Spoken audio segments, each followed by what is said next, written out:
नमस्कार प्रणाम। हम गायक सत्यम मिश्रा आप सभी के पैर छू के प्रणाम करतानी। और वार्ड नंबर 48 से श्रीमती माया देवी पत्नी अमरनाथ सेठ जो कि विशाल सेठ गोलू जी की माता जी हैं, जिला पंचायत की उम्मीदवारी कर रही हैं, इनको भारी से भारी मतों से विजयी बनाएं। चाचा चाची भैया भाभी माई बाबू हो, माई बाबू हो, माई बाबू हो।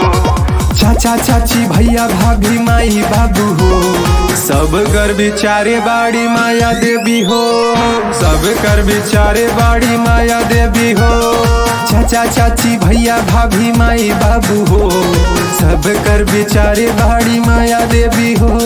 माया देवी जिंदाबाद जिंदाबाद जिंदाबाद, विशाल भैया जिंदाबाद जिंदाबाद जिंदाबाद। क्यों पड़े हो टक्कर में, कोई नहीं है टक्कर में। विशाल भैया जिंदाबाद जिंदाबाद जिंदाबाद।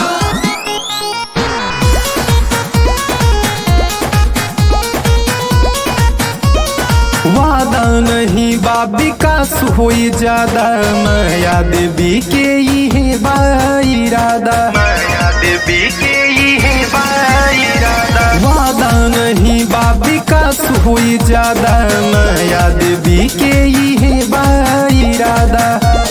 दे दे आशीर्वाद इनके दादा दादी हो, दे दे आशीर्वाद इनके दादा दादी हो। करी है गरीबी दूर माया देवी हो, करी है गरीबी दूर माया देवी हो।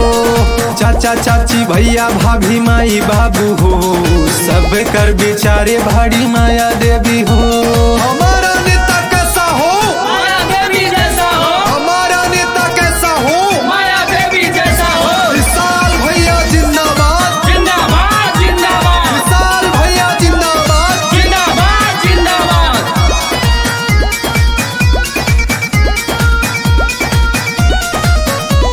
सुख दुख में सबके ये रही है सहाया, दौड़ी चारों ओर विकास के पहिया, चारों ओर विकास के पहिया। सुख दुख में सबके ये रही है सहाया, दौड़ी चारों ओर विकास के पहिया। कई 10 सपोर्ट सबे बन के साथी हो, कई 10 सपोर्ट सबे बन के साथी हो। सब कर बिचारे बाड़ी माया देवी हो, सब कर बिचारे बाड़ी माया देवी हो। चाचा चाची भैया भाभी माई बाबू हो, सब कर बिचारे बाड़ी माया देवी हो।